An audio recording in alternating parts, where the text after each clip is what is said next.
Amara loved her daily walk through downtown Seattle. The city always felt alive, buses rumbling, people rushing, and seagulls swooping low as if they owned the sky. But what Amara loved most was the small moment of kindness she offered each day.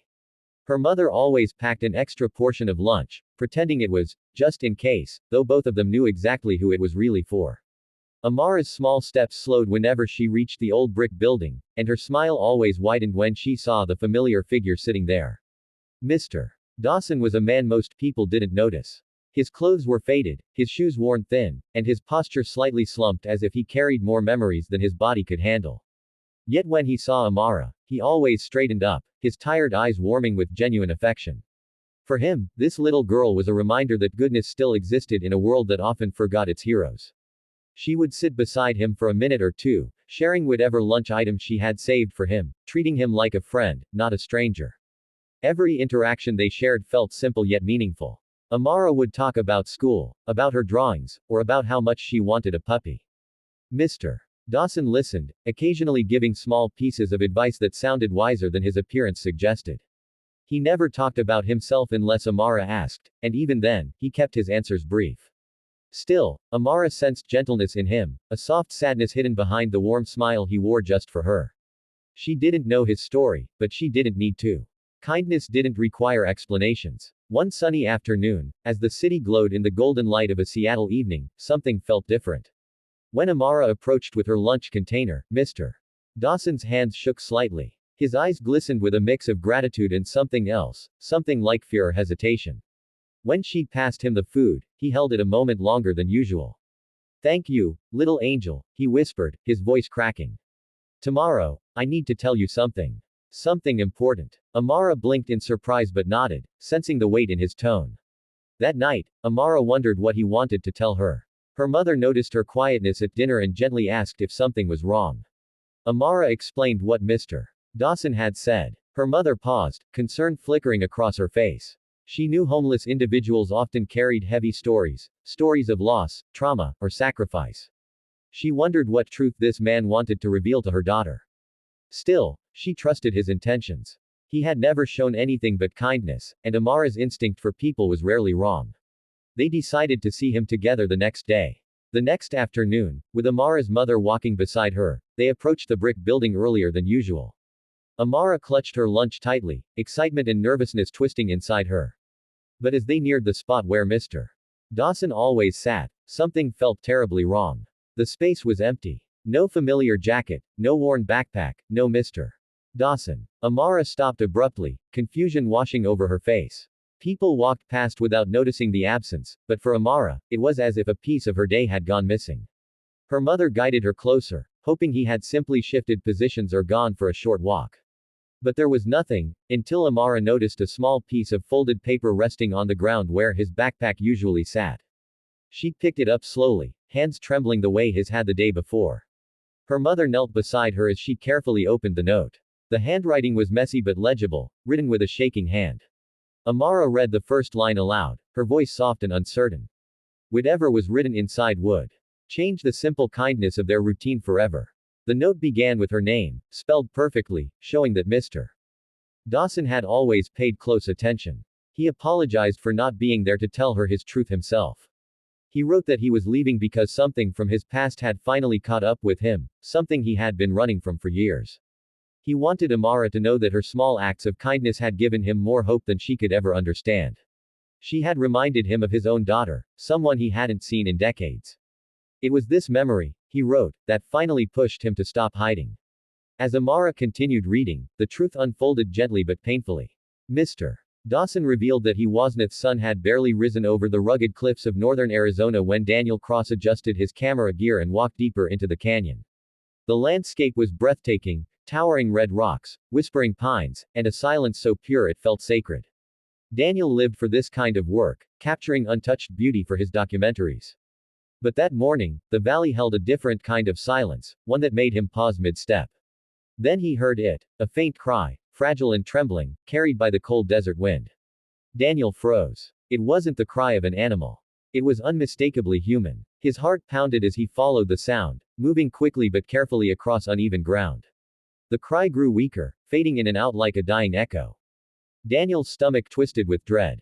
When he finally spotted a small shape beneath a fallen tree trunk, he gasped. A little boy, no older than 6, lay there, his tiny body trembling. His clothes were torn, his face streaked with dust and tears. Daniel dropped to his knees and checked his pulse. The child was alive, but barely. Fear and determination surged through him at once. Without hesitation, Daniel lifted the boy into his arms. The child was frighteningly light, as if hunger had hollowed him out. Daniel wrapped him in his jacket and hurried back toward his remote cabin several miles away. The boy never resisted, only clung weakly to Daniel's shirt. Back at the cabin, Daniel gave him small sips of water, warm broth, and wrapped him in blankets near the fireplace. Every time the boy drifted in and out of sleep, he whispered a single word, home, as if repeating it might bring him closer. Over the next 4 days, Daniel cared for him with unwavering dedication. He kept the fire lit, prepared soft meals, cleaned the boy's scrapes, and spoke gently to him even when the child was too weak to answer. Slowly, the boy's strength began to return. His brown eyes, though scared and distant, watched Daniel with quiet trust. Daniel felt a strange connection forming, a responsibility he hadn't expected but embraced wholeheartedly. He wondered who the boy belonged to, how he became lost, and how long he had been surviving alone in the harsh wilderness. On the 5th morning, as the desert sky turned pale pink, Daniel heard soft footsteps on his wooden porch. His nerves tightened. He rarely had visitors out here, this land was isolated, quiet, untouched. When he opened the door, 3 Apache women stood before him. Their shawls were wrapped tightly around their shoulders, their hair braided neatly, their faces marked with exhaustion and days of sleepless searching. The oldest woman stepped forward, her hands trembling. Daniel didn't need to ask. He already knew, they were here for the boy. The women entered the cabin slowly, eyes filling with both relief and pain when they saw the child sitting quietly by the fire.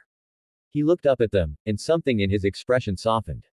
Daniel stepped aside, giving them space as one woman knelt and gathered the child into her arms, whispering prayers of gratitude. Tears streamed down their faces as they held him close. After several minutes, the eldest woman turned to Daniel. You kept our child alive, she said, her voice thick with emotion. We will never forget this. Daniel nodded silently, humbled by their gratitude. But what came next caught him completely off guard.